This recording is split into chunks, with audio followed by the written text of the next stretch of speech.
نحمد ونصلي على رسوله الكريم أما بعد فأعوذ بالله من الشيطان الرجيم بسم الله الرحمن الرحيم جاء الحق وزهق الباطل إن الباطل كان زهوقا صدق الله العلي العظيم شهد الشرك اللهم صل على سيدنا ونبينا وشفيعنا وحبيبنا مولانا محمد صلى الله عليه وعلى آله وأصحابه وبارك وسلم شهد الشكر اللهم صل على سيدنا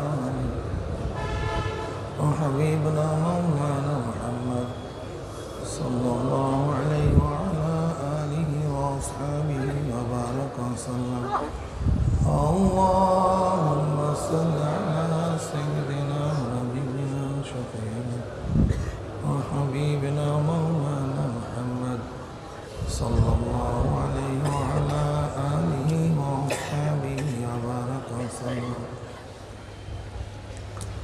আল্লাহ পাকের শুকর যে মাওলাই কারীম দুনিয়ার সমস্ত ফিতনা ফাসাদ থেকে পরিত্রাণ দিয়ে কোরআন ও হাদিসের মজলিস আলেম ওলামা মুমিন মুত্তাকিন জাকিরিন শাকিরিনদের গুরুত্বপূর্ণ এক দামি মজলিসে আসার বসার বলার শোনার তৌফিক আল্লাহ পাক দান করছেন এর জন্য শুকরিয়া আমরা সবাই বলি আলহামদুলিল্লাহ।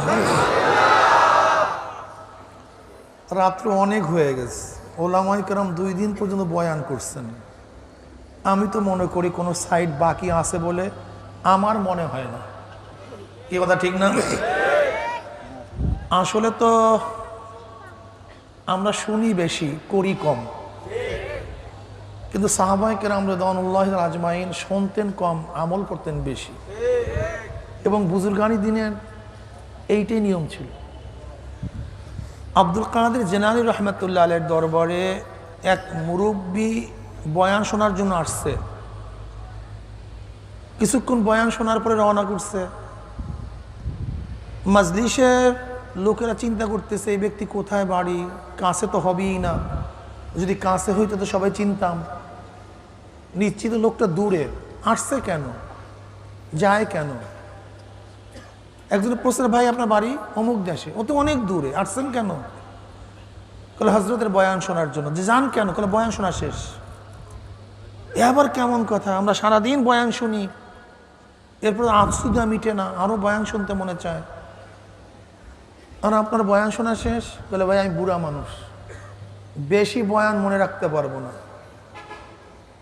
হুজুরে বয়ানের ফাঁকে এত সুন্দর একটা বয়ান করছে, আমি মনে করি এই বয়ান আমার জন্য যথেষ্ট। বলে এমন কি বয়ান যে বয়ান আপনার জন্য যথেষ্ট? বলে হুজুরে বয়ানের ফাঁকে বলছে, বাবা নেকের কাজ আর ছাড়বা না, গুনার কাজ করবা না। নেকের কাজ, গুনার কাজ আমি ধইরা পড়ছি, আমি নিয়াত করিয়া ফেলাইছি, আমি আর নেকের কাজ ছাড়বো না, গুনার কাজ করবো না। আর দরকার হয় বয়ানের, এই যত বয়ান, যারা হক্কানি ওয়াজ, এখন তো ওয়াজ নসিহাত একটা প্রসাদনী, একটা বাণিজ্যিক ব্যাপার স্যাপার, এটা একটা ফুর্তি আমোদের ব্যাপার স্যাপার হয়ে গেছে বর্তমান ওয়াজ নসিহাতগুলি, কি কথা ঠিক না? পোস্টারে লেখাও আছে, শুনি যে বক্তা হাসাইতেও পারে, কান্দাইতেও পারে, বুঝছেন? 100 হাত লম্বা, 1.5 হাত দাড়ি, এই বক্তা অমুক তমুক। মানে এখন বক্তার যে সমস্ত আওসাফ বয়ান করা হয় তার সাথে নসিহাতের কোনো সম্পর্ক নেই, প্রসাদনের সম্পর্ক, ফুর্তির সম্পর্ক হয়ে গেছে। যাক, যা হচ্ছে হবে। আমরা সবাই মুসলমান, ঠিক না? নবী আলাইহিস সালাতু ওয়াস সালাম 570 ঈসাই সালে দুনিয়াতে আসছেন। 570 ঈসাই সাল মানে ঈসা আলাইহিস সালাতু ওয়াস সালাম দুনিয়ার থেকে বিদায় হয়ে গেছেন 570 বছর আগে। সেখান থেকে ঈসাই সাল শুরু। আমাদের আকীদা বিশ্বাস ঈসা আলাইহিসসালামকে কতল করা হয় নাই, শুলেও চড়ানো হয় নাই, বরং আল্লাহ পাক তাকে আকাশে উঠায় নিছেন। আবার তিনি আখিরি জমানায় আসবেন, এইটা আমাদের আকীদা, এইটা আমাদের কি বিশ্বাস, এবং এইটাই বাস্তবতা। তা 570 বছর পরে সরদার দো আলম আলাইহিসসালাম দুনিয়াতে আসছেন কোন সমাজে? যেই সমাজটাকে বলতাম আইয়ামে জাহিলিয়াত, মুরুক্ষদের যুগ, মুরুক্ষতার যুগ, বর্বরতার যুগ। হীন এমন কোনো অপরাধ নাই যেই অপরাধ সেই সমাজে চলতো না। সব ধরনের অপরাধ সেখানে ছিল। মানুষদের সাথে গোলামের চেয়েও, মানুষদের সাথে জানোয়ারের চেয়েও বেশি খারাপ আচরণ করা হইতো। গোলামকে মানুষই মনে করা হইতো না। মহিলাদের অধিকার বলতে কিছু ছিল না। এই শোনেন, আজকে যারা মহিলা অধিকারের জন্য পাগল হয়ে গেছেন, আমি ওই সমস্ত ভাইদেরকে বলবো ইতিহাস খোঁজ করেন। মহিলা অধিকার সৃষ্টি করছে ইসলাম, মহিলা অধিকার প্রতিষ্ঠিত করছে ইসলাম। সেই জমানায় মহিলাদের অধিকার বলতে কিছুই ছিল না। শুধু তাই নয়, কাউর ঘরে মহিলা জন্ম হওয়াটা সবচেয়ে বেশি লজ্জার বিষয় ছিল। জোরে বলেন নাউজুবিল্লাহ। লজ্জার বিষয় ছিল। এমনকি জিবরাইল আলাইহিসসালাম যার সূরাত ধরে অধিকাংশ সময় ওহী নিয়ে আসতেন, সেই দাহিয়াতুল কলবি রাদিয়াল্লাহু তাআলা আনহু নিজের হাতে নিজের ঔরাতজাত 70 জন কন্যা সন্তানকে জেতা দাপন করছে। জোরে বলেন নাউজুবিল্লাহ। হৃদয় বিদারক ঘটনা, সেদিকে এখন যাব না, খুব কঠিন ঘটনা। হযরত দাহিয়াতুল কলবি রাদিয়াল্লাহু তাআলা আনহু নবী আলাইহিসসালাতু ওয়াসসালামের কাছে আসিয়া বলতেছে, ইয়া নবী আল্লাহ, আমি এমন এক গুনাহ করছি যেই গুনাহ কি আল্লাহ পাক মাফ করবেন? বলে এমন কি গুনাহ করছো যেই গুনাহ আল্লাহ পাক মাফ করবেন না? আল্লাহ পাক তো মহান, তার রহমতের কোনো শেষ নাই, সীমা নাই। তুমি যত বড়ই গুনাহ করো না কেন আল্লাহ পাক মাফ করে দিবেন। বলে ইয়া নবী আল্লাহ, আমার ভয় হচ্ছে, মনে হয় যেন সেই গুনাহ আল্লাহ পাক মাফ করবে না। বলে কি এমন গুনাহ? বলে ইয়া নবী আল্লাহ, ও আমি সফরে ছিলাম, আমার স্ত্রী গর্ভবতী ছিল। আমি আসার পরে আমি স্ত্রীকে প্রশ্ন করছিলাম, তোমার পেটে যে গর্ভ ছিল সে গর্ভ কোথায়? কইলে নষ্ট হয়ে গেছে, মারা গেছে। কিন্তু ইয়া নবী আল্লাহ, ইয়া রাসূলুল্লাহ, আসলে সে বাচ্চাটা মারা যায় না, নষ্ট হয় নাই, একটা মেয়ে বাচ্চা জন্মগ্রহণ করছিল। আমার ভয়ে আমার স্ত্রী ওই বাচ্চাটাকে তার নানা বাড়িতে দিয়ে আসছে, কেন সে জানে এত মোবাইলের আওয়াজ আসলে তো ভাই দুই কাজ একসাথে করা যায় না, দুই কাজ একসাথে হয় না, জেহেনের মধ্যে নষ্ট করিয়েন না। তার নানা বাড়িতে দিয়ে আসছে। মেয়েটা আস্তে আস্তে বড় হইতেছে, এখন কথা বলতে পারে, হাঁটতে পারে, চলতে পারে, সবাইকে চিনে। এত সুন্দরী, এত সুশ্রী, এত আকর্ষণীয় এক চেহারা যা চিন্তাও করা যায় না। ইয়া নবী আল্লাহ, আমার বাচ্চা যখন বড় হয়েছে, আমার স্ত্রী চিন্তা করছে হয়তোবা এখন এই মেয়েটাকে দেখলে ওর বাবাকে হত্যা করবে না। এত মায়াবী চেহারা, আকর্ষণীয় চেহারা। একদিন আমার বাচ্চাটাকে ঘরে নিয়ে আসছে। আমি ঘরের মধ্যে একটা মেয়ে দেখে বললাম, মেয়েটা কার? আমার স্ত্রী হাসি দিছে, বলে এত সুন্দর মেয়েটা কার? তখন আমার স্ত্রী আমাকে বলছে, এই মেয়ে তো আপনার মেয়ে। ওই যে আমি গর্ভধারণ করছিলাম, আমি বলছিলাম বাচ্চা নষ্ট হয়ে গেছে, আসলে বাচ্চা নষ্ট হয় নাই, এই মেয়ে সন্তান জন্ম হয়েছিল। আমি তাকে তার নানা বাড়িতে পুছাইয়া দিই, সেখানে বড় হয়েছে, আজকে তাকে নিয়ে আসছে। বলে ইয়া নবী আল্লাহ, ইয়া রাসূলুল্লাহ, আমি এত পাষণ্ড ছিলাম, আমার মনের মধ্যে খারাপ মতলব চলে আসছে, আমি তাকে হত্যা করার পরিকল্পনা গ্রহণ করছি, তা আমি হত্যা করব। ইয়া নবী আল্লাহ, ইয়া রাসূলুল্লাহ, একদিন আমি স্ত্রীকে বললাম, তোমার মেয়েকে সাজিয়ে দাও। আমি তাকে তার নানার বাড়িতে বেড়াতে নিয়ে যাব। ইয়া নবী আল্লাহ, আমার মেয়েকে সাজাবার পরে মেয়ের সৌন্দর্যতা আরও বেড়ে গেছে, এত সুন্দর। মেয়ে আমার পিছনে পিছনে হাঁটতেছে, নানা বাড়িতে যায়, আমাকে আব্বু আব্বু ডাকে। ইয়া নবী আল্লাহ, যেহেতু মেয়েটা একটু বড় হয়েছে, আমি যেহেতু ওর নানা বাড়ির পথ না ধইরা পাহাড়ি পথ ধরছি, আমাকে মেয়ে বলতেছে আব্বু কোথায় যাও, এটা তো নানা বাড়ির পথ না, এই দিক তো নানা বাড়ির পথ না, তুমি কোথায় যাইতেছো? ইয়া নবী আল্লাহ, আমি এত পশু ছিলাম, আমি আমার মেয়েকে বললাম তুই নানা বাড়ির পথ কয়টা ছিলিস, চুপ কর, এইটাই তো নানা বাড়ির পথ। ইয়া নবী আল্লাহ, ইয়া রাসূলুল্লাহ, আমি আস্তে আস্তে পাহাড়ের দিকে যাইতেছি। মেয়ে পাহাড় দেখতেছে, দূরের থেকে মেয়ে গর্ত দেখছে, যেই গর্তটা আমি আগের থেকেই ওকে দাফন করার জন্য করছিলাম। মেয়ে গর্ত দেখার সাথে সাথে আমাকে বলছে আব্বু, আমি তোমাকে কোনোদিন বাবা ডাকবো না, আমি তোমার পরিচয় দেব না, তোমার ঘরে থাকবো না, আমি তোমাকে আব্বু বলে কোনোদিন ডাক দেবো না, তুমি আমাকে ছেড়ে দাও,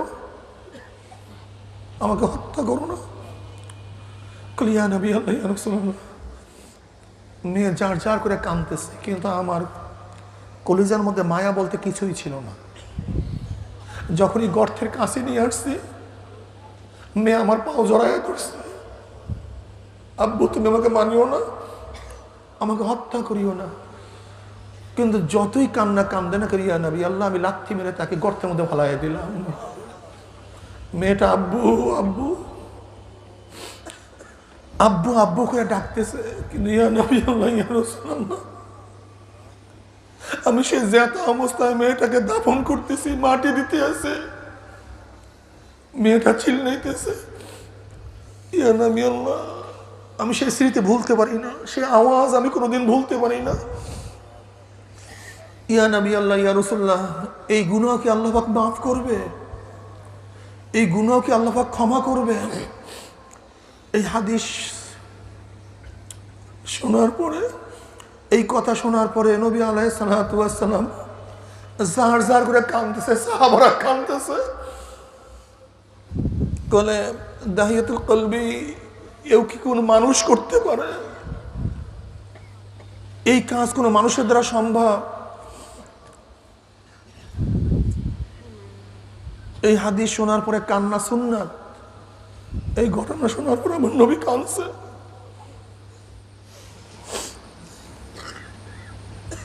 ভাইও, নবী আলাইহিস সালাতু ওয়াস সালাম বললেন, দাহিয়া, যদি তওবা করার মতো তওবা করতে পারো, আমার মাওলা সব মাফ করে দিবে। যে দেখেন,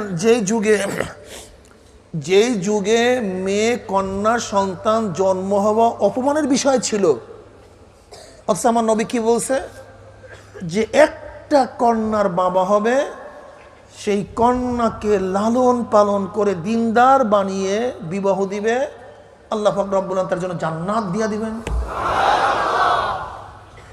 যেখানে কন্যা সন্তান হওয়া অপমানের বিষয় ছিল, আর আমার নবী ঘোষণা দিলেন কন্যা সন্তান জান্নাতে যাওয়ার কারণ হয়ে যাবে। চিন্তা করতে পারছেন? নবী আলাইহিস সালাম কি বললেন?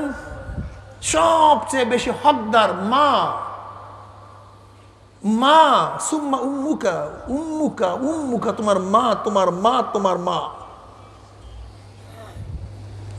এত সম্মান শ্রদ্ধা করছে মহিলাদেরকে, এত ইজ্জত প্রদান করছে মহিলাদেরকে, অথচ আমাদের দেশে মেয়েরা সম অধিকারের জন্য বেকার হয়ে গেছে, পাগল হয়ে গেছে। ইসলাম তোমাকে সম অধিকার করে, তোমাকে উচ্চ অধিকার দান করছে, অনেক উঁচা অধিকার দান করছে, তুমি সম অধিকার চাও কেন? বোকা। সম অধিকার কি সম্ভব? উচিত? আমাকে বলেন, সম অধিকার কি সম্ভব? দেওয়া উচিত। আমার মা মহিলা কি মহিলা না? স্ত্রী, মেয়ে, সবই তো মহিলা। সম অধিকার দান তো, সবই তো মহিলা, মাও মহিলা, আমার কন্যা মহিলা, আমার বোনও মহিলা, আমার স্ত্রী মহিলা, আমার ফুপিও মহিলা, আমার খালাও মহিলা, কাজের বেটিও মহিলা, সবই তো মহিলা। সম অধিকার দান তো। কিভাবে দেবেন সম অধিকার? না, আমি সম অধিকার চাই না, ন্যায্য অধিকার চাই। কি অধিকার চাই? না, সম অধিকার, ন্যায্য অধিকার চাই। মার জন্য যে অধিকারের প্রয়োজন, আমি মার জন্য সেই অধিকার চাই। আমার স্ত্রীর জন্য যে অধিকারের প্রয়োজন, আমি স্ত্রীর জন্য সেই অধিকার চাই। আমার বিবির জন্য যে অধিকারের প্রয়োজন, আমার বিবির জন্য সেই অধিকার চাই। পাড়ার মহিলার জন্য যে অধিকারের প্রয়োজন, আমি সেই মহিলার জন্য সেই অধিকার চাই। সম অধিকার কেন? ন্যায্য অধিকার চাই। কি অধিকার? না, সম অধিকার। সম অধিকার কেউ কাউকে কোনোদিন দিতে পারবে না। যদি সম অধিকার দাও, আমাদের বর্তমান প্রাইম মিনিস্টারকে, তা সমস্ত মহিলাদেরকে সম অধিকার দিলে কি হতে হবে? কথা বলেন না কেন? তা বানাও প্রধানমন্ত্রী সবাইকে। কি দাবি করি, কেন করি, এতটুকু বুঝি না যে দাবিটা আসলে বাস্তবতা আছে কি নাই। দাবি তুলছে, পাশ্চাত্যরা শিখাইয়া দিছে আমাদেরকে। আমাদের অবস্থা জানেন? বান্দরের মতো। পাশ্চাত্যদের অনুকরণ আমরা করি কিভাবে? বানরের মতো। কেমন? এক ব্যক্তি রুমের মধ্যে কতগুলো বানর পালে, আর ওই ছাদের উপর একটা কলা ঝুলাই রাখছে, নিচে থেকে রশি দিয়া দিছে কলার সাথে, আর উপরে শাওয়ার ফিটিং করছে। শাওয়ার কি ভাই? মানে ঝর্ণা। বাঁদর যদি কলা দেখে অবস্থা কি হয়? পাগল হয়ে যায় না? যখনই রশি পাইয়া কলা খাওয়ার জন্য যায়, অমনি ওই ব্যক্তি শাওয়ার সাইরা দেয়, ঝর্ণা সাইরা দেয়, অমনি পানিতে ভিজা যায়, নাইমা যায়। যখনই ওঠে তখনই শাওয়ার সাইরা দেয়, আবার নামিয়া যায়। কথাটা বুঝাতে পারি নাই। এখন ওখানে যে বাঁদর, তাদের ধারণা কি? কলা খাইতে গেলি, কথা বলেন না কেন, কলা খাইতে গেলি। এখন অবস্থা হলো, কোন এক বাঁদর যদি সেখান থেকে উপরে যায়, তাহলে পুরান বাঁদরগুলি জানে যে ওখানে গেলেই পানি পড়বে, এর জন্য অন্য বাঁদর উঠতে দেয় না। ওই পুরান বাঁদরে তাকে ধরে ফেলায়, খবর ধরতে পারবি না। এখন অবস্থা কি করছে? ওখান থেকে একটা পুরান বানর, যেগুলি প্রশিক্ষণ প্রাপ্ত হয়ে গেছে, উঠতে গেলে আরেকটাকে ধরে, সেখান থেকে একটা বানর সরাই দিচ্ছে। সরাই নতুন আরেকটা বানর আসছে। এখন সে কি? কথা বলেন না কেন? কলা দেখলে অমনি কলা দেখছে তো বানর লাফ দিয়ে উঠতে গেছে। এখন সাহস ছাড়ার দরকার নাই, অন্য বানরে ধরে ফেলাইছে। মানে উঠলেই তোর কি ভিজা যাবি, নাম। কি কথা বলেন না কেন? এখন আর পানির দরকার নেই, এখন আর পানির বা সব প্রশিক্ষণ প্রাপ্ত হয়ে গেছে। আরেকজন সরাইছে, নতুন আরেকজন আনছে। সে যখন উঠতে যায়, পুরানরা তার ট্রেনিং হয়ে গেছে, আবার আরেকজন আসছে, যখন সে উঠতে যায়। এখন কিন্তু যারা নতুন আসতেছে, যারা প্রশিক্ষণ হইতেছে, তারা জানেই না আমি কেন টানতেছি। এখন যে পুরান প্রশিক্ষণ প্রাপ্ত বানরগুলো ছিল, সেগুলি একটাও নাই। এখন সব আসছে, কিন্তু কাজ কি দেখছেন? এখন কিন্তু সে প্রশিক্ষণ প্রাপ্ত একটাও নাই, সব নতুন, কিন্তু কাজ কিন্তু সে পুরানের মতো। কিন্তু নতুনগুলি জানি না যে আসলে টানতেছে কেন। কথা বলেন না কেন? নতুনগুলি জানি না কেন টানতেছে, প্রশিক্ষণ দিয়ে ফেলাইছে, এখন শুধু টান, শুধু টান। ঠিক এই পাশ্চাত্যের গোষ্ঠী আমাদের মাথার মধ্যে একটা বুদ্ধি দিয়া দেয়, একটা সিগন্যাল দিয়া দেয়, বাস ওই সিগন্যালের পেছনে আমরা সবাই ঘুরতে থাকি। কেন স্লোগান দেয়, কেন ঘুরতে আসি, আমি নিজেই জানি না। বিশ্বাস হয় না। সবার টেনশন কি? বাল্য বিবাহ বন্ধ করো। দেখবেন ইউনো সাহেব, ওসি সাহেব, ডিসি সাহেব, আমাদের পাড়ার যুবকরা সবাই ঐক্যবদ্ধ হয়েছে, আমাদের পাড়ায় কোনো বাল্য বিবাহ হবে না। ঠিক না? সবার মাথার মধ্যে ঢুকাই দিয়েছে বাল্য বিবাহের এই ক্ষতি, ওই ক্ষতি, সেই ক্ষতি, সেই ক্ষতি। কি সবাই বাল্য বিবাহের বিরুদ্ধে কি বিরুদ্ধে না? কিন্তু আজ পর্যন্ত কেউ শুনছেন যে বাল্য কোনো প্রেম করা যাবে না, এই বিষয়টা কমিটি হয়েছে? কথা বলেন না কেন? খুব ভালো মতো বুঝেন। কোন ইউনো কি বলছে আজ পর্যন্ত? ডিসি বলছে? কথা বলেন না কেন ভাই? গ্রাম পুলিশ বলছে, চেয়ারম্যান সাহেব বলছে যে খবরদার বাল্য বিবাহ যেরকম অবৈধ, বাল্য প্রেম অবৈধ, সচেতন করো সবাইকে। বাল্য মেলামেশা সবাইকে সচেতন করো।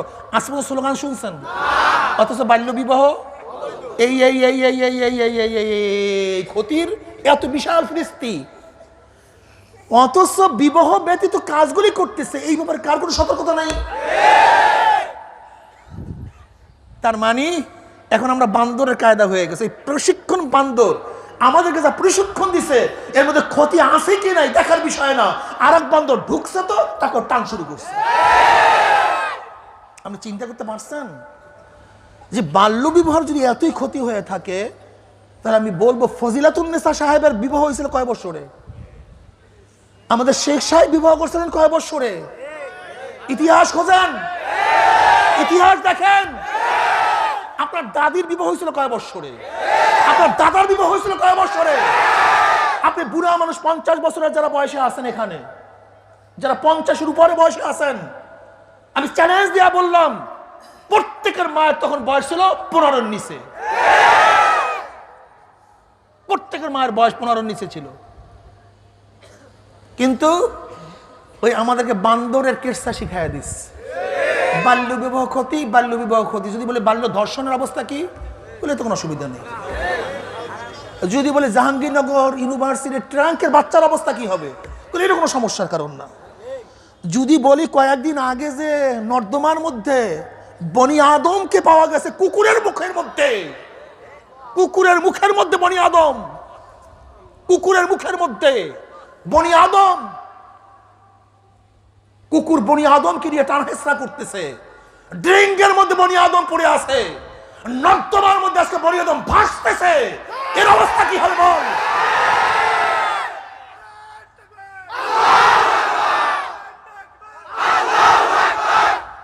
এর কোনো কথা নেই, এর কোনো বক্তব্য নেই।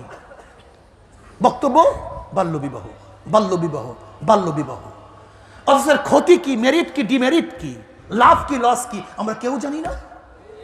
চলছে, আজকে টিকা দেওয়া হচ্ছে, ভ্যাকসিন দেওয়া হচ্ছে, আপনি কি জানেন এর প্রতিক্রিয়া ক্রিয়া কি? কেউ জানি না, চলছে। প্রিয় ভাইরা আমার, অবস্থা খুব কঠিন, কঠিন এক যুগ চলতেছে। আমার ছোটবেলায় আমি কত কানে শুনছি মৌলবীর দেশটা খাইলো। আলহামদুলিল্লাহ এই কথা এখন আর নাই, এখন উঠে গেছে ওলামায়ে কেরামের তৎপরতার কারণে। এই হুজুররাই দেশটাকে ডুবাইলো, এই স্লোগান আমি কত শুনছি, কত বলছে।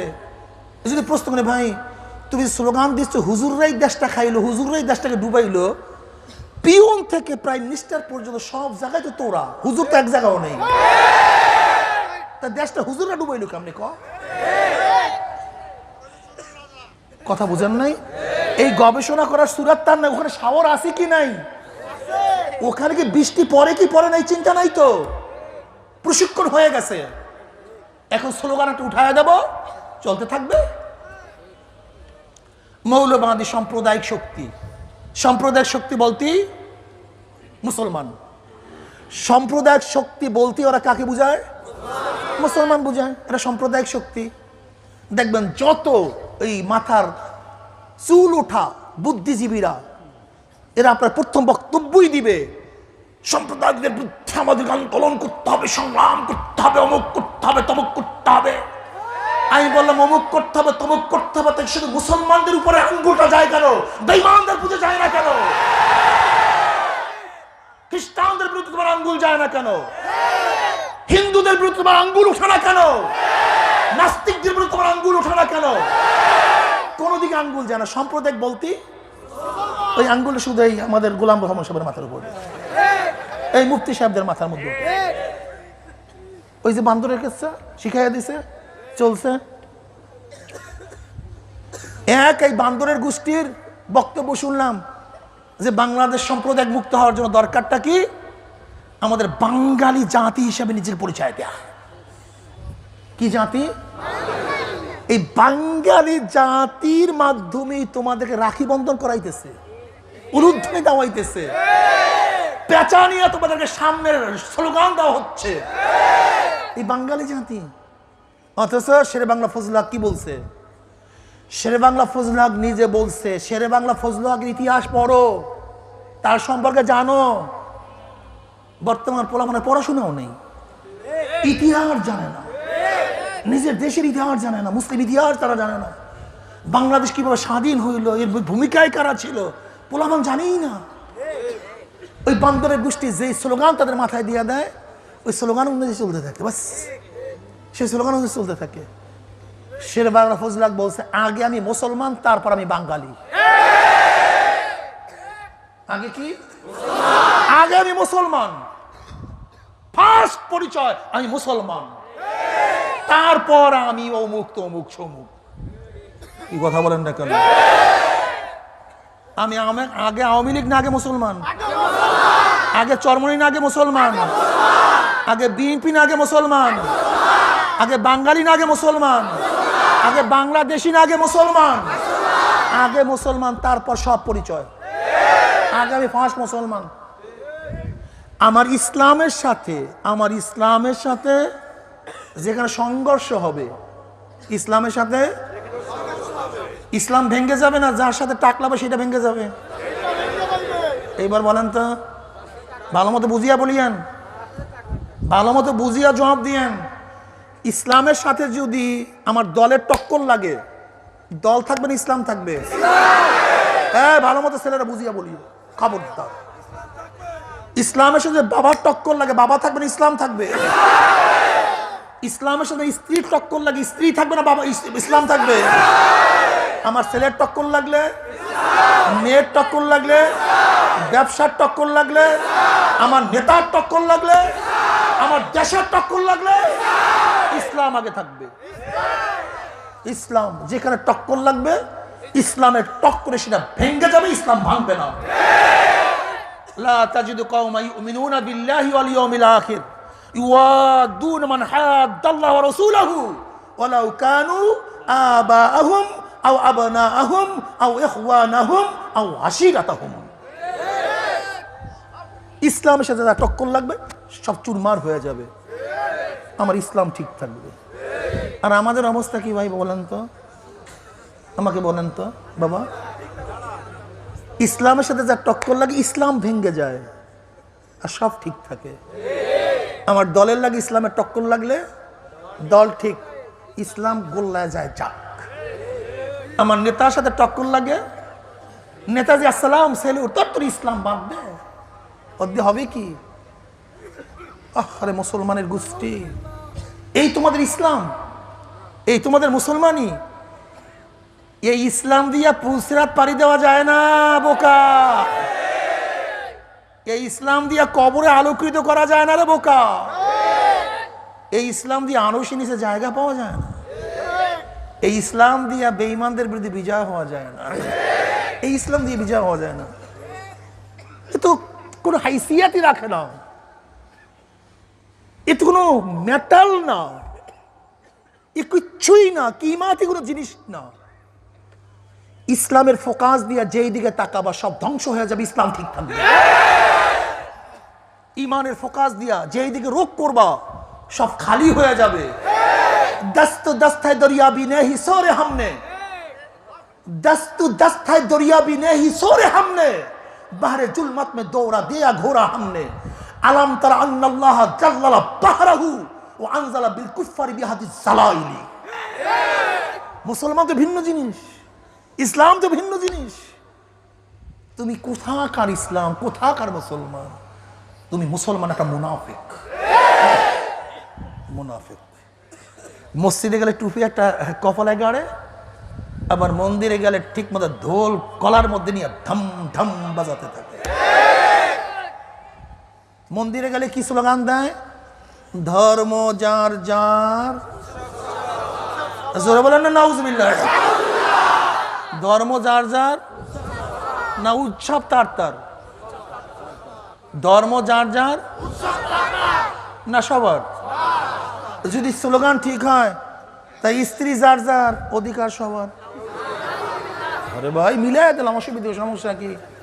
জমি যার যার, ফসল সবার। ব্যবসা যার যার, ভাগ সবার, ঘর যার যার, থাকার অধিকার সবার। ও এখানে না না, আর ধর্মের ব্যাপারে সবার। ঠিক ঠিক, কারণটা কি?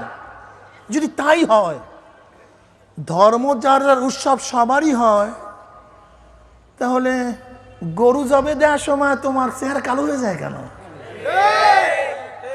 ঈদের সময় গরু জবাই দেওয়ার আসো না কেন? ঈদের নামাজে হাজির হও না কেন? আমাকে বলো, ঈদের জামাত উপস্থিত হও না কেন? তুমি দুর্গা পূজায় গিয়া ঢোল বাজাও, যাদের গিয়া ঢোল বাজাইছো তাদেরকে বলো আসো আমরা সবাই ঈদের নামাজে উপস্থিত হয়ে যাই। সেখানে উপস্থিত করতে পারে না। অত সবার জন্য ধর্ম যার যার, উৎসব সবার।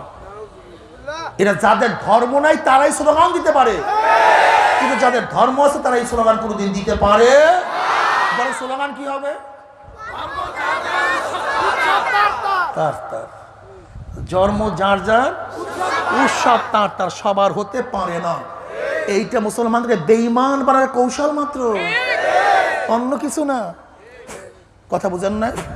এর জন্য আমি মুসলমানদেরকে বলবো, আগে ইসলাম শেখো। ইসলাম শেখো, ইসলাম কি জিনিস, মুসলমান কি জিনিস। মুসলমান আব্দুল্লাহ ইবনে হুযায়ফা রাদিয়াল্লাহু তাআলা আনহু, তিনি রোমে গেলেন। রোমে হেরাক্লিয়াস আগের থেকেই সরদার দু আলম আলাইহিসসালাতু ওয়াসসালামের আখলাক সম্পর্কে জেনেছেন এবং তার সাহাবীদের সম্পর্কে জানছেন। এরা তেগী, এরা ভুগি না, এরা লুবি না। হেরাক্লিয়াসের শখ নবীর সাহাবীদের সাথে একটু সাক্ষাৎ করার এবং তাদেরকে পরীক্ষা করার, খুবই শখ। হেরাক্লিয়াস বুঝেন? হেরাক্কাল যে রোমের সম্রাট। কে সে রোমের সম্রাট? বর্তমান গোটা দুনিয়ার মধ্যে দুইটা পরাশক্তি, আমেরিকা এবং রাশিয়া। এখন রাশিয়াকে পরাজিত করে প্রায় সুপার পাওয়ার আমেরিকা। তৎকালীন জমানায় গোটা দুনিয়ার মধ্যে দুইটা পরাশক্তি ছিল, একটা রোম আর একটা পারস্য। পারস্যকে পরাজিত করে একমাত্র super power Rome, super power. এই রোমের প্রেসিডেন্টের নাম হল হেরাক্লিয়াস ইংলিশে, আর হেরাক্কাল বলা হয় আরবিতে, হেরাক্কালা। এই হেরাক্কাল সাহাবীদেরকে দেখার জন্য খুবই আপসেট ছিল, আকাঙ্ক্ষিত ছিল যে একটু সাহাবীদেরকে দেখতে পারতাম।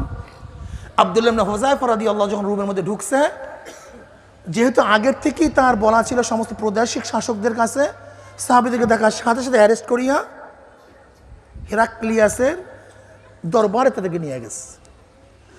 আর হেরাক্লিয়াসের দরবারের অবস্থা এরকম ছিল, তার গেটের মধ্যে ঢুকতে গেলে সবাইকে মাথা নত করে ঢুকতে হইতো,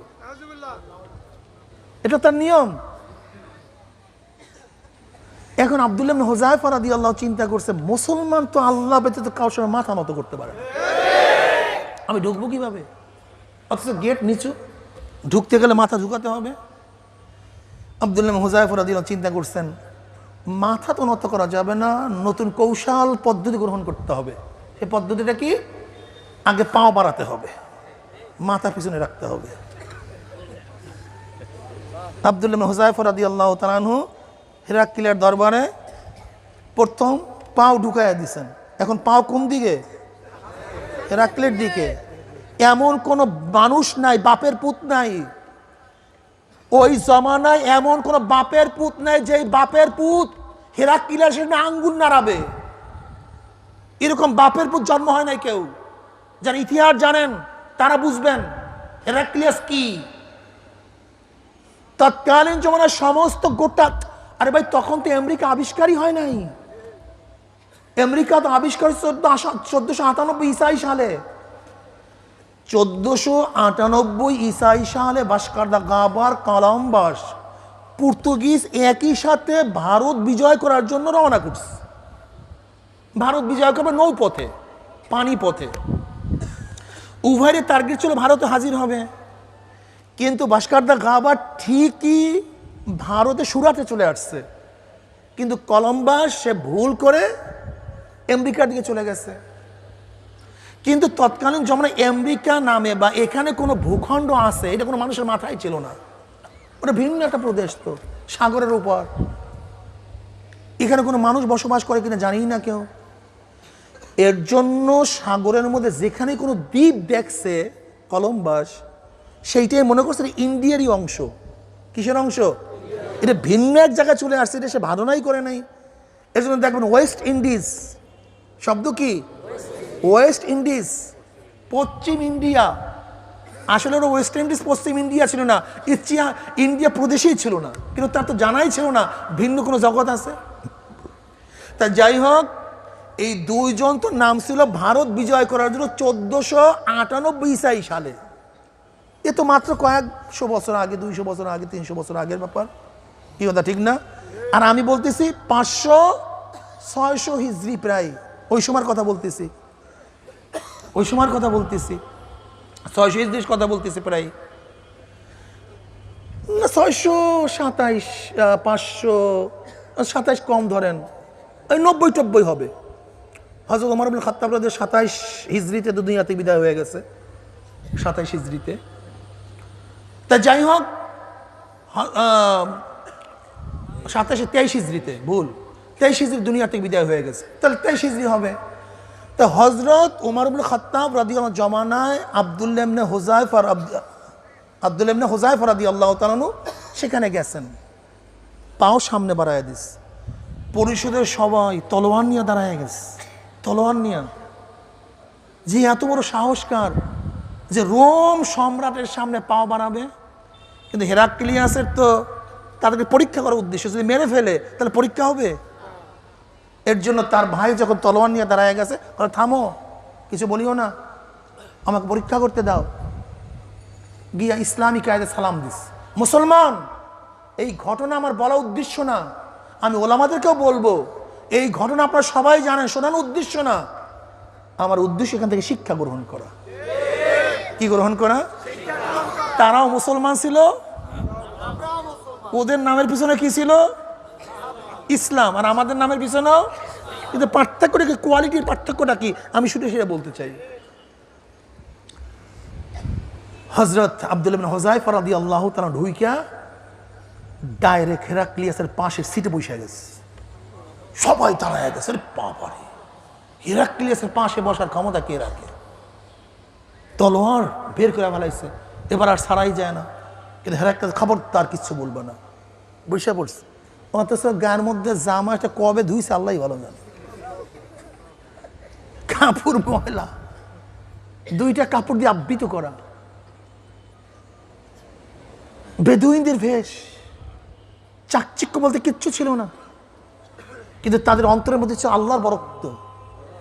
আল্লাহর বরক্ত অন্তরের মধ্যে থাকার কারণে দুনিয়ার সমস্ত বরক্ত তাদের থেকে বিদায় হয়ে গেছে। বড় আল্লাহ, অন্য কেউ না। বসে গেছে। এবার হেরাক্লিয়াস আব্দুল্লাহ করা শুরু করছে। আব্দুল্লাহ,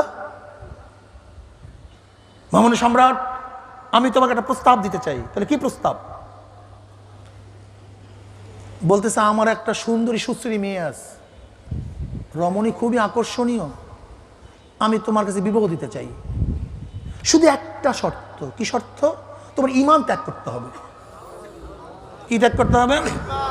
ঈমান ত্যাগ করতে হবে। শোনো আব্দুল্লাহ, ফায়দাটা কি? এক তো সুন্দরী একটা মেয়েও পাবা, আর আমার আর কোনো ছেলে নাই, ওই একটাই শুধু মেয়ে। আমি ইন্তেকালের পরে গোটা সাম্রাজ্যের মালিক তুমি, আর এখন তোমাকে অর্ধেক লিখে দেব, আমার জীবদ্দশা অর্ধেক, মারা যাওয়ার পরে সব, আর মেয়েও পাশে সুন্দরী সুশ্রী। এখন আব্দুল্লাহ ইবনে হুযায়ফা রাদিয়াল্লাহু বলতেছে, হেরাক্লিয়াস, তোমার একটা মেয়ে কেন, 1 লক্ষ মেয়েও যদি আমাকে দেওয়া হয়, তোমার একটা সাম্রাজ্য কেন, গোটা দুনিয়ার মালিক যদি আমাকে বানানো হয়, তার পরিবর্তে আমি ঈমান ছাড়বো না, ঈমান ছাড়বো না। হেরাক্লিয়াস চিন্তা করতেছে, লোভে কাজ হবে না, লোভে এখন ভয় সৃষ্টি করো, অ্যারেস্ট কর আব্দুল্লাহকে। এত বড় প্রস্তাবকে প্রত্যাখ্যান করছে, মরতে মনে চায়, অ্যারেস্ট কর, জেলে ঢুকা। এবং ডাক্তারকে বলছে, তুমি পরীক্ষা নিরীক্ষা করবা, যতক্ষণ পর্যন্ত মৃত্যুর সম্ভাবনা না থাকবে ততক্ষণ পর্যন্ত খানা দিবা না।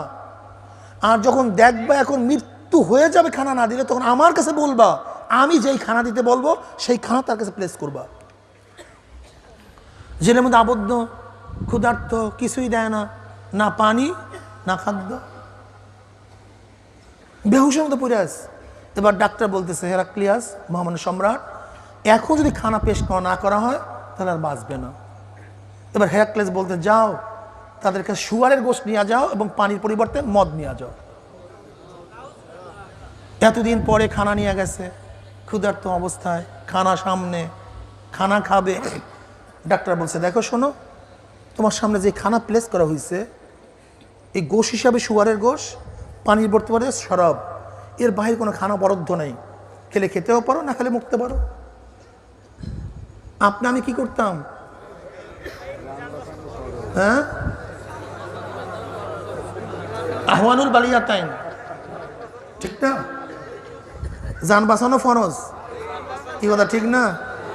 কিছু খাইলে এতে ইমান যায় না, ইসলামের ক্ষতি হয় না, ইমানকে গোপন রাখলে ইমান নষ্ট হয় না। মাসালা শুরু হয়ে যেত। সাহাবায়ে কেরাম তো এই মাসালা জানতেন না, কিন্তু তারা কি করলেন? উঠতে পারে না, শক্তি নাই, কোন রকম উঠে এমন লাথি মারছে খানার উপরে, এমন লাথি মারছে সব ফিটিয়া পড়িয়া গেছে। আমার মৃত্যুর সময় আমাকে পরীক্ষা করার জন্য আসছে? আমার মৃত্যুর সময়? মুসলমান মারা যেতে পারে কিন্তু সুগারের গোশত খেতে পারে না। মুসলমান পিপাসায় মরতে পারে কিন্তু মদ পান করতে পারে না। আর আমাদের মুসলমানের সন্তান আজকে গাঁজা পান করে, ইয়াবা খায়, মদ পান করে, জালেমের গোষ্ঠী, আবার নিজেকে দাবি করেনি মুসলমান। তুই এটা জালেম, মুনাফিক, তুই মুসলমান হতে পারো না। জালেম। মুসলমানের সন্তানরা মদ পান করে কিভাবে? এটা হারাম জিনিস, ডাইরেক্ট। মুসলমানের সন্তানরা মদ পান করে, নাউযুবিল্লাহি মিন যালিক। বড় লোকের বিবাহগুলিতে দেখা যায় মদের বিল 5 লক্ষ টাকা, 10 লক্ষ টাকা। মুসলমান নামে কত করে মুনাফিক জন্ম হয়েছে। এখন হেরাক্লিয়াস চিন্তা করতেছে, এতে কাজ হবে না, তৈল গরম দাও, করোর মধ্যে তৈল গরম করো, বিশাল করই, টকবক টকবক করতেছে তৈল। হেরাক্লিয়াস আব্দুল্লাহ ইবনে হুযায়ফা রাদিয়াল্লাহু এক সাথীকে তার সামনে তৈলের মধ্যে ভিজাইয়া দিস, সাথে সাথে ভাজা হয়ে গেছে, সাথে সাথে। এবার হেরাক্লিয়াস বলতেছে, আব্দুল্লাহ ঈমান ছাড়বা না? ঈমান না ছাড়লে তোমার সাথের যেই পথ, তোমার একই পথ, দ্বিতীয় কোনো পথ নেই, কোনো জায়গা নেই। ঈমান ছাড়ো তো বাঁচো, ঈমান ছাড়বা না তো মরো। এবার আব্দুল্লাহ ইবনে হুযায়ফা রাদিয়াল্লাহু তাআলা আনহুকে ড্যাগের পাড়ে উঠাইছে। আব্দুল্লাহ ইবনে হুযায়ফা রাদিয়াল্লাহু তাআলার চোখের থেকে পানি পড়া শুরু হয়ে গেছে। হেরাক্লিয়াস বলতেছে, নামাও আব্দুল্লাহকে, ও দুর্বল হয়ে গেছে, ভীত হয়ে গেছে, এখন ঈমান ছাড়বে। হেরাক্লিয়াস বলতেছে, আব্দুল্লাহ এবার মনে হয় ঈমান ছাড়বা, ঠিক না? বলে, বুঝলি কিভাবে কাফের? বলে, ওই যে কাঁদতেছ। তাহলে কাফের, আমি কি ভয়ের চোটে কাঁদি? আমি তো এর জন্য কাঁদতেছি যে আজকে আল্লাহর রাহে আমি একা আব্দুল্লাহ শহীদ হইতেছি। আজকে যে আমি 1 লক্ষ আব্দুল্লাহ হইতাম, 1 লক্ষ আব্দুল্লাহ কেন শহীদ হইতে পারতেছি না, সে আফসোসে কাঁদতেছি। আর তুই ভাবতেছ আমি ভয়তে কাঁপতেছি? তুই ভাবতেছ আমি ভয়তে কাঁপতেছি? আমি একা কেন শহীদ হব? কেন হাজারো আব্দুল্লাহ আমি হলাম না, লক্ষ আব্দুল্লাহ কেন হলাম না? এর জন্য আমি কাঁদতেছি। তখন হেরাক্লিয়াস বলতেছে, এরা মানুষ না, এদেরকে মারা ঠিক না, এদেরকে ছেড়ে দাও। আব্দুল্লাহ ইবনে হুযায়ফা রাদিয়াল্লাহু বাকি সাথীদেরকে নিয়ে যখন মদিনায় আসছিলেন, ওমর ইবনে খাত্তাব রাদিয়াল্লাহু তাআলা মদিনার শহর থেকে বের হয়ে অনেক দূর থেকে তাদেরকে রিসিভ নেওয়ার জন্য তিনি বের হয়ে আসছিলেন। এই হলো মুসলমান ইতিহাস। আর তোমার আমার ইতিহাস কি? একটু কমিশনারের লোভ দিলি ইসলামকে জবাই দে, একটু চেয়ারম্যানের লোভ দিলি ইসলামকে কতল কর। মৌলবীকে যদি এমপির লোভ দেয়, ফতুয়া পেশাইতে পেশাইতে জিলাপির চেয়ে বেশি পেশ হয়ে যায়, জিলাপির চেয়ে পেশ হয়ে যায়। ফতুয়া বের হইতে থাকে ঠেল্লা ঠেল্লা। ফতুয়া যে বাইর হয়, এই ফতুয়া ইসলাম টিকে না। আজিমাত রুখসাতের ফতুয়া ইসলাম টিকে না। ঈমান মজবুত এখন ইসলাম টিকে। কতক্ষণ আজিমাত বানাই, কতক্ষণ রুখসাত বানাই, কত আহওয়াল বানিয়াতান বানাই, খালি ঘুরাইতেই থেকে ফতুয়া। আমার সাহাবারা এই ফতুয়া তো জানতেন না। ও মুসলমান, কি বলবো, কয়টা ঘটনা বলবো বলেন তো? কয়টা ঘটনা বলবো? আজকে মৃত্যুর জন্য আমরা ভয় করি, আর সাহাবারা মৃত্যুকে আলিঙ্গন করতো। কোথায় মৃত্যু আছে? তুমি কি দেখো নাই বুখারী রওয়ায়াতের মধ্যে হযরত উমাইর রাদিয়াল্লাহু তাআলা আনহু খেজুর খাইতেছিলেন, নবী আলাইহিস সালাতু ওয়াস সালাম জান্নাতের সুসংবাদ পেশ করতেছেন, যারা শহীদ হবে তারা জান্নাত যাবে। উনি বললেন বাক বাক। তখন নবী, তুমি বাক বাক বললা কেন? বলে, ইয়া নবী আল্লাহ, খারাপের জন্য বলি না, আমি জান্নাতের আকাঙ্ক্ষা করতে আছি। ওই জান্নাতের আকাঙ্ক্ষা করতেছি। নবী আলাইহিস সালাতু ওয়াস সালাম যখন এই জান্নাতের সুসংবাদ দিছে, অমনি খাজুরগুলো পাক্কা দিয়া ফালাই দিচ্ছে। এই খাজুর পর্যন্ত যদি আমি হায়াতে থাকি, এই দীর্ঘ এক হায়াত, এতক্ষণ থাকা ঠিক না। খাজুর মেলা মেলা ফালাইয়া কাফিরের ভিড়ের মধ্যে ঢুকিয়া গিয়া শহীদ হয়ে গেছে। মুসলমান তো মৃত্যুকে আলিঙ্গন করে, কোথায় মৃত্যু পাওয়া যায় সেখানে হাজির হয়ে যায়। আর তুমি আমি মৃত্যু থেকে ভাগিয়া বেড়াই, ভাগিয়া বেড়াই। মুসলমান ইসলামের মধ্যে সম্মান ইজ্জত মনে করছে, কোন বিল্ডিং ক্ষমতার মধ্যে সম্মান ইজ্জত মুসলমান মনে করে না। আর তুমি আমি ক্ষমতার মধ্যে, বিল্ডিং এর মধ্যে, গাড়ির মধ্যে, বাড়ির মধ্যে, চাকরির মধ্যে, পদের মধ্যে, ক্ষমতার মধ্যে ইজ্জত পাই। আর মোমের মুসলমানরা ইমানের মধ্যে ইসলাম ও ইজ্জত পেত। কথাটা বুঝাতে পারছি? ইমানকে মজবুত করো, ইসলাম অনুযায়ী সামনে বাড়ো। মুসলমান মৃত্যুবরণ করতে পারে, বেঈমানের সামনে মাথা নত করতে পারে না, মাথা নত করতে পারে না, ঠিক না? এর জন্য ইসলাম অনুযায়ী চলার চেষ্টা করো। যদি ইসলাম অনুযায়ী চলো, দুনিয়া তো কামিয়াবি, আখিরাত তো কামিয়াবি। দুনিয়া তো আলা ইন্না আউলিয়া আল্লাহ লা খাউফুন আলাইহিম ওয়া লা হুম ইয়াহজানুন আল্লাযীনা আমানু ওয়া কানু ইয়াত্তাকুন লাহুমুল বুশরা ফিল হায়াতিদ দুনিয়া ওয়া ফিল আখিরাহ। আল্লাহর ওলি হও, দুনিয়াতেও সুসংবাদ, আখিরাতেও সুসংবাদ। জোরে বলেন সুসংবাদ। দুনিয়াতেও সম্মান ইজ্জতের কোনো অভাব নাই, কোনো অভাব নাই। কিসের দুনিয়া ছাতা মাথা দামিয়া, কি হবে বলেন তো? আজকে ওলামায়ে কেরাম কলিজার মধ্যে যে শান্তি লালন করে, তোমরা সেই শান্তির খবর কোনোদিন পাবা না। একজন রিকশাওয়ালা মুমিন কলিজার মধ্যে যে শান্তি লালন করে, তুমি সেই শান্তির খোঁজ কোনোদিন পাবা না। একজন মুত্তাকিন যে শান্তির মধ্যে থাকে, তুমি জিন্দেগি বসিয়াও সেই শান্তি কোনোদিন উপলব্ধিও করতে পারবা না। আলা ইন্না আউলিয়া আল্লাহি লা খাউফুন আলাইহিম ওয়া লা হুম ইয়াহজানুন আল্লাযীনা আমানু ওয়া কানু ইয়াত্তাকুন লাহুমুল বুশরা ফিল হায়াতিদ দুনিয়া। তারা দুনিয়ার মধ্যে সম্মানিত, দুনিয়ার মধ্যে এত মজা, তাদের ছেলে তাদেরকে সম্মান করে, মেয়ে তাদেরকে সম্মান করে, স্ত্রী তাদেরকে সম্মান করে, তাদের পাড়া প্রতিবেশী তাদের সম্মান করে, এমনকি ফাসিকদের মধ্যে পর্যন্ত উলামায়ে কেরামের সম্মান আছে। লাহুমুল বুশরা ফিল হায়াতিদ দুনিয়া ফিল আখিরাহ। মৃত্যুর সময় আলহামদুলিল্লাহ সম্মানিত, কবরে গিয়েও সম্মানিত। যত দূর তাকাইবে মুমিন, গোটা কবরটা ফাঁকা হয়ে যাবে, কবরটা জান্নাতের বাগিচা হয়ে যাবে। কিয়ামতের ময়দানে আল্লাহ পাকের মুমিন বান্দা বান্দি উঠবে। আল্লাহ পাক কালামে পাকের মধ্যে ফরমান, ইয়াউমা লা ইউখজিল্লাহুন নাবিয়্যা ওয়াল্লাযীনা আমানু মা নূরুহুম ইয়াসআ বাইনা আইদিহিম ওয়া বিআইমানিহিম ইয়াকুলুনা রাব্বানা আতমিম লানা নূরানা ওয়াগফির লানা ইন্নাকা আলা কুল্লি শাইইন কাদির। কিয়ামতের ময়দানে আল্লাহ পাকের মুমিন বান্দা বান্দি উঠবে, তাদের ডাইনে নূর, বামে নূর, সামনে নূর, পিছনে নূর। নূরের মধ্যে দৌড়বে, মাওলাই কই, আমার মাওলাই কই। তাদের আমল নামার ডাইন হাতে পড়িয়া যাবে। ফাআম্মা মান উতিয়া কিতাবাহু বিয়ামিনিহি ফায়াকুলু হাউ মুকরাউ কিতাবিয়া ইন্নী যানানতু আন্নী মুলাকিন হিসাবিয়া ফাহুয়া ফি ঈশাতির রাদিয়া ফি জান্নাতিন আলিয়া কুতুবুহা দানিয়া কুলু ওয়াশরাবু হানিয়াম বিমা আসলাফতুম ফিল আইয়ামিল খালিয়া। আল্লাহ তুমি কবুল করিয়া নাও। বুখারীর মধ্যে রওয়ায়াত আছে, নবী আলাইহিস সালাতু ওয়াস সালাম পুসরাতের কিনারায় দাঁড়ানো থাকবে, তার উম্মতরা পাড়ি দেওয়া শুরু করবে। বুখারীর মধ্যে রওয়ায়াত আছে, একদল আল্লাহ পাকের মুমিন বান্দাদের ঈমান আমল এত মজবুত হবে, 30,000 বছরের পুসরাত যেরকম আসমানে বিজলি চমকাবার সাথে সাথে তার আলো দুনিয়াতে পৌঁছিয়া যায়, একদল আল্লাহ পাকের মুমিন বান্দাদের ঈমান আমল এত মজবুত হবে, ওই 30,000 বছরের পুসরাত 1 সেকেন্ডের মধ্যে পাড়ি দিয়ে মাওলার জান্নাতে চলিয়া যাবে। আল্লাহ তুমি কবুল করিয়া নাও।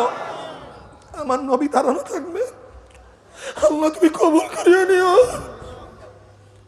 নবী উম্মতকে পাড়ি দেওয়াইবে, যাদের ঈমান আমল একটু মজবুত কম হবে, জোরে চলওয়ালা বাতাসের গতিতে পুসরাত পাড়ি দিয়ে তারা জান্নাতে চলিয়া যাবে। আল্লাহ তুমি কবুল করিয়া নাও। যাদের ঈমান আমল একটু দুর্বল হবে, জোরে চলনেওয়ালা ঘোড়ার গতিতে পুসরাত পাড়ি দিয়ে মাওলার জান্নাতে চলিয়া যাবে। আল্লাহ তুমি কবুল করিয়া নাও। যাদের ঈমান আমল একটু দুর্বল হবে, জোরে হাঁটনেওয়ালা মানুষের মতো হাঁটিয়া হাঁটিয়া পুসরাত পাড়ি দিয়ে আমার মাওলার জান্নাতে চলিয়া যাবে। আল্লাহ তুমি কবুল করিয়া নাও। আর যাদের ঈমানের মজবুতি নাই, আমলের মজবুতি নাই, আবার বাবা দেখবে ছেলে পার হইয়া গেছে, বাবায় আটকা পড়িয়া গেছে, আবার অনেক ছেলে দেখবে ছেলে ধরা খেয়ে গেছে, বাবায় চলিয়া গেছে, অনেক স্ত্রী দেখবে স্বামী চলিয়া গেছে, স্ত্রী আটকা পড়িয়া গেছে, আবার কত স্বামী দেখবে স্ত্রী চলিয়া গেছে, স্বামী বেচারা আটকা পড়িয়া গেছে, কত মালিক দেখবে গোলাম চলিয়া গেছে, মালিক বেচারা ধরা খেয়ে গেছে, কত ধনী দেখবে পাশের বাড়ি গরিব পুসরাত পানি দিয়া চলিয়া গেছে, বড় লোক বেচারা আটকা পড়িয়া গেছে, অনেক উস্তাদ দেখবে ছাত্র চলিয়া গেছে, উস্তাদ আটকা পড়িয়া গেছে, আমার কত ছাত্র দেখবে উস্তাদ চলিয়া গেছে, উস্তাদ চলিয়া গেছে, ছাত্র ধরা খেয়ে গেছে, কত পীর দেখবে মুরিদ চলিয়া গেছে, পীর ধরা খেয়ে গেছে, আমার কত মুরিদ দেখবে পীর চলিয়া গেছে, মুরিদ ধরা খেয়ে গেছে। মুমিন মুত্তাকিদের পুসরাত পাড়ি দেখিয়া নাফরমানদের মনের মধ্যে আশা হবে আমরা পুসরাত পাড়ি দিতে পারবো।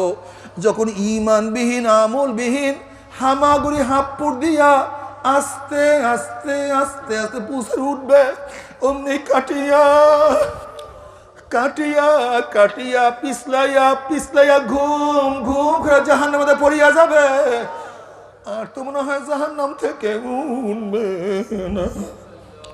আল্লাহ তুমি মাফ করিয়ে দিও। বাবারে পুসরাতের উপর থেকে যখন জাহান্নামে পড়িয়া যাবে, কয় বছর জাহান্নামে সে যাইতে থাকবে। নবী আলাইহিস সালাতু ওয়াস সালাম সাহাবায়ে কিরাম রিদওয়ানুল্লাহি তাআলা আলাইহিম আজমাইনদেরকে নিয়ে বসা, হঠাৎ একটা আওয়াজ পাইলেন। আল্লাহর হাবিব বলেন সাহাবারা জানো কিসের আওয়াজ? সাহাবারা জবাব দিলেন আল্লাহ আল্লাহ রাসূল ভালো জানে। বলে 70 বছর আগে জাহান্নামের উপর থেকে একটা পাথর নিক্ষেপ করা হয়েছিল, আজকে 70 বছর পরে সেই পাথর জাহান্নামের নিচে গিয়া ঠেকছে, এই মাত্র তার আওয়াজ তোমরা পাইলা। যখন জাহান্নামের উপর থেকে পড়িয়া যাবে, 70 বছর পর্যন্ত জাহান্নামের নিচে যাইতেই থাকবে, যাইতেই থাকবে, যাইতেই থাকবে, যাইতেই থাকবে। আমরা সহ্য করতে পারবি? ওই আযাব তো কেউ সহ্য করতে পারবো না। আল্লাহ তুমি আমাদের সবাইকে মাফ করিয়া দাও। বাবারে জাহান্নামের মধ্যে একটা উদ্যান থাকবে, মাঠ থাকবে, মাঠের মধ্যে কাঁটা থাকবে, খুব ধারালো কাঁটা, জাহান্নামের চেহারার উপরে হাঁটতে থাকবে। যখন কাঁটার মধ্যে চক্ষু লাগিয়া যাবে, চক্ষুটা বের হইয়া পড়িয়া যাবে। আল্লাহ তুমি মাফ করিয়া দাও। তোমার সহ্য করতে পারবি?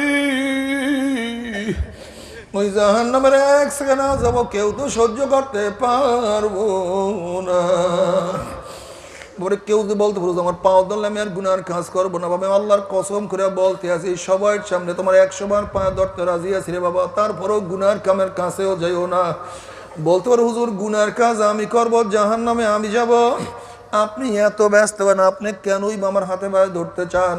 বাবা তুমি বিচার করো, তুমি যদি কোনো পুকুরের পাড় থেকে হাঁটিয়া যাও আর যদি দেখো পুকুরের পরে কোনো একটা বাচ্চা পানি নিয়ে খেলা করতে আসে, তুমি বাচ্চাকে চেনো অথবা নাই চেনো, তুমি মানুষ হইয়া থাকো, বাচ্চাকে পুকুরের পরে না খেয়ে কিন্তু যাইতে পারবা না।